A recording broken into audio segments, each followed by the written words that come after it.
Ya hablamos de los tres basados del seinen, pero bien dicho está que para que todo héroe o protagonista sea espectacular, su antítesis debe brillar igual o más que él, pero en el lado oscuro. El día de hoy vamos a comparar cuál es el mejor antagonista de los tres grandes seinen, que si bien no todos son villanos de arriba para abajo, te puedo asegurar que todos son espectaculares, fascinantes y que vas a quedar pensando y analizándolos durante mucho tiempo después de ver este video, haciéndote preguntas como ¿qué tanto me parezco a ellos? Así que siéntate cómodo y busca algo de beber porque estos son los tres grandes antítesis del seinen.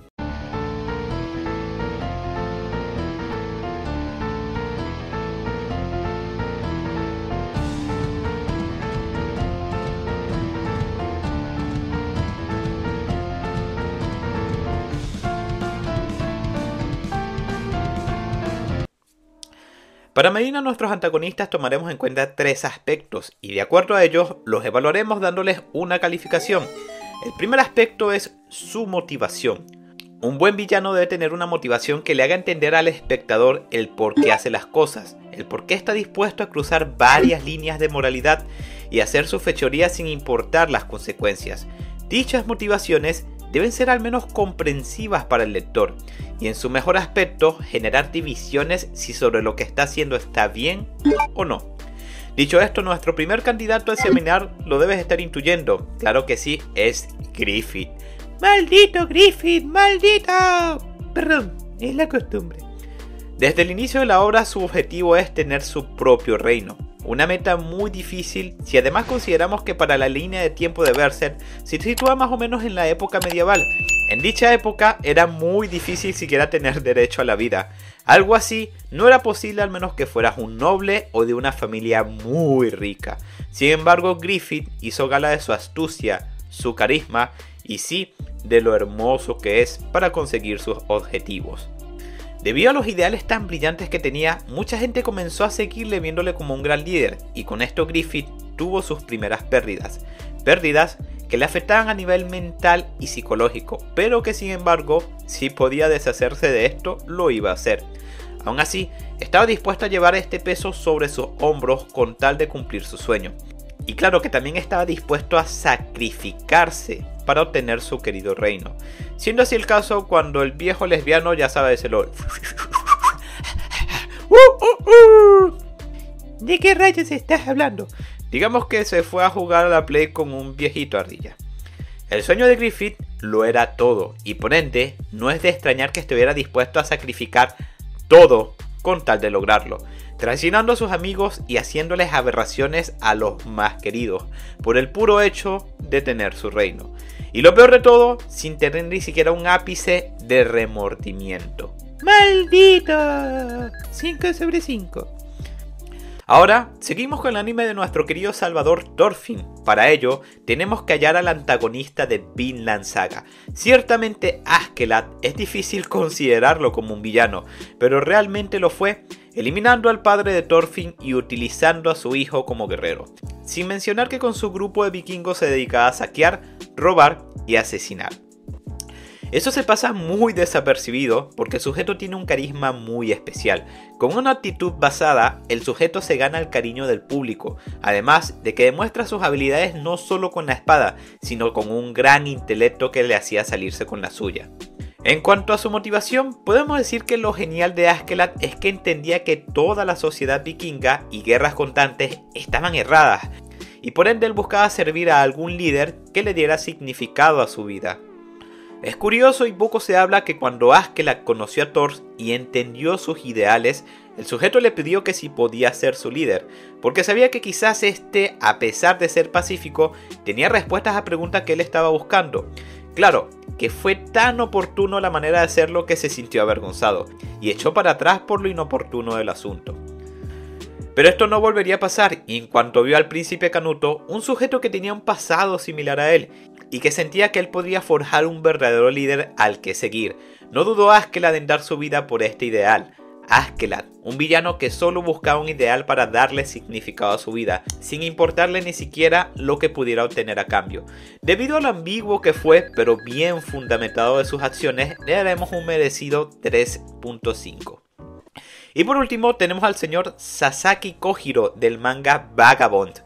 Kojiro entra en la lista de personajes que personalmente me gustaría abrazar. Kojiro realmente no es un villano, pero sí es la antítesis de Musashi. En realidad, la obra nos muestra un contraste bastante interesante. A Musashi se le considera un sanguinario destajador, mientras que Kojiro es muy querido en cualquier parte que va.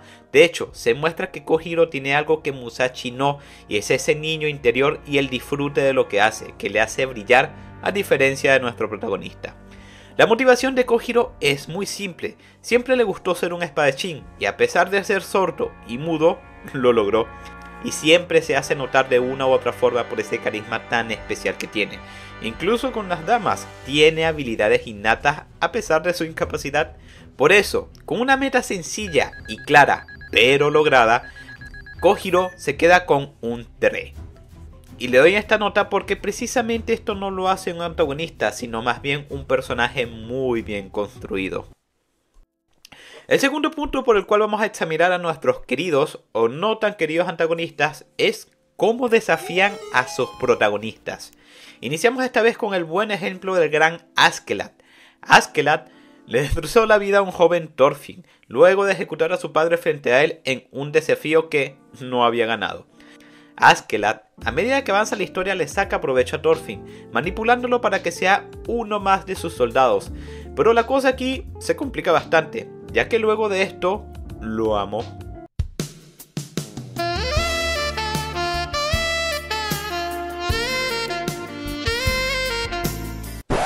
¿Nani? En sentido figurado, Askeladd comenzó a considerar a Thorfinn una especie de hijo, porque claro, te encariñas con el que estás viajando tanto y más si es tu mejor soldado. Poco a poco fue dándole pistas de cómo debía pelear, de cuáles eran sus debilidades, incluso el sentido tan estúpido que tenían las guerras. En sus últimos momentos mostró piedad con el chico y compasión, diciéndole que busque su verdadera lucha, convirtiéndose en el guerrero de verdad al igual que su padre. También cabe destacar que en la visión que Thorfinn tiene cuando va al infierno, Askeladd es quien le impulsa a salir de allí. No es de extrañar ese panel donde Thorfinn considera a Askeladd como uno de sus 3 padres. Y por esto es que se me hace raro calificarlo, porque por un lado fue muy malo, y por otro pues ayudó y sí, podríamos decir que quería un poco a Thorfinn. Es por esto que está entre limbo, entre bueno y malo, que le daremos un 3.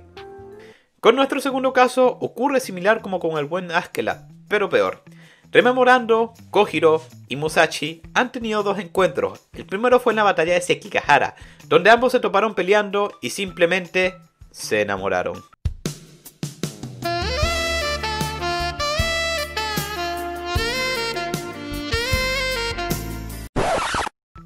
Señor Musashi, cuidado, le hace lo impensable al señor Kojiro. Bueno, y la segunda vez que se vieron fue cuando Kojiro le estaba rompiendo el muñeco de nieves a Musashi, donde podríamos decir que Musashi vio a un espadachín perfecto. Creo que enfrentándose en este punto, Kojiro hubiese ganado la pelea.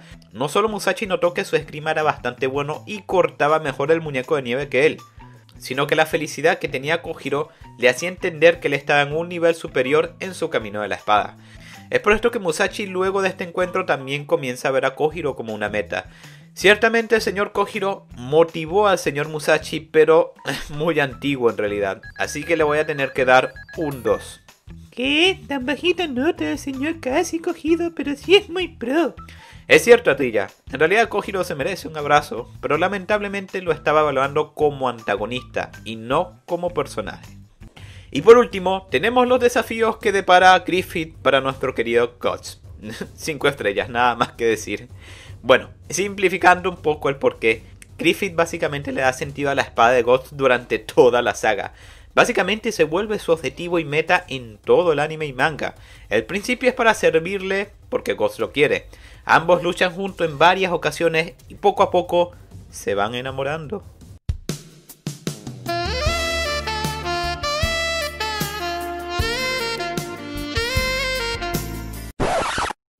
Oye, es cierto, en estos animes todos son maricones. Por favor, Orilla, digamos que son espíritus libres para no herir al algoritmo. Bueno, pues luego ocurren los sucesos del eclipse y obvio, Y obvio, su meta es reventar a este desgraciado a golpes al menos hasta que deje de respirar. Pero Guts recapacita y decide que quiere ser feliz.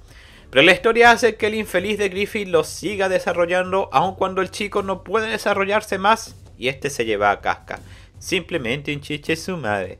Maldito Griffith, por eso un 5,5. Muy bien, ahora falta lo más interesante, el desarrollo de personaje. Y para ello comenzamos con Sasaki Kojiro. Tenía muchísimo tiempo sin ver un personaje tan único y especial como Kojiro. Lo que pasa es que, como mencioné antes, Kojiro es sordo mudo y para comunicarse es muy complicado, y más si tenemos en cuenta la época. Pero si hay algo que maneje muy bien el manga de Vagabond, son como los personajes se expresan sin decir ni siquiera una palabra. El arte hace entender muy bien lo que las palabras no, y con Kojiro esto se hace 10 veces mejor. Teniendo una evolución más que interesante, da un giro completo al manga, mejorándolo un montón. Su desarrollo, sin quedarme corto, le daré un 20/5 y God. Y así que pasamos directamente con Griffith. Es complicado hablar del desarrollo de Griffith, ya que básicamente es el mismo personaje siempre, perfecto, carismático y frío. En la serie nos va mostrando poco a poco su psique y emociones, que normalmente no son para nada nobles. Pero el único problema con Griffith es que para elevarlo tanto, necesita ser un misterio, y luego del eclipse, realmente podemos ver muy poco de esa ventana a su mundo mental, haciendo que se note poco su desarrollo. No me malinterprete, hasta el punto de convertirse a Fento es espectacular, se volvió un dios en lo malvado. Pero de allí es básicamente el mismo Griffith, y estamos hablando de más de la mitad del manga. Por ende, es que a Griffith le pondría un merecido 4/5. Y por último tenemos a nuestro querido calvo, Askeladd, un personaje que también muestra un desarrollo brutal a lo largo de todo el anime y manga. Desde el principio nos los muestran como un joven arrogante y algo descuidado, hasta su despedida, que nos muestran un viejo astuto, difícil de engañar y fácil de que te manipule. Pero lo mejor de todo es que lo hacen más humano que nunca. Por esto, nuestro querido calvo también se queda con un más que merecido 5/5. Así que las votaciones son: Ardilla, tráenos el resultado. Griffith, maldito, con el primer lugar, el señor Askeladd con el segundo y el señor Takashi Kojiro de tercero. Cabe destacar, chicos, que esto es una evaluación como antagonistas. Los personajes están muy bien hechos. De hecho, fuera del espectro del antagonista, me quedo con Kojiro como favorito. Pero como antagonista, debo decir que Griffith es casi perfecto, o podríamos decir el antagonista perfecto. Y sobre Askeladd, puedo decir que es un personaje que siempre tendrá una parte de él en nosotros. De resto, ¿tú qué opinas? Estoy casi seguro que se me olvidaron varios argumentos, así que házmelo saber tu opinión allá abajo, bien estructurada, en la caja de comentarios. Me encantaría leerlos. Y a la ardilla también me encantaría. Ay, sí, siempre me envían saludos muy bonitos, los quiero. Si el video les gustó, deja tu buen like. Les dejo también un video muy similar ahí arriba, hablando de los protagonistas del seinen. Y háganle caso también a esta ardilla mágica. Síguenos para más placer.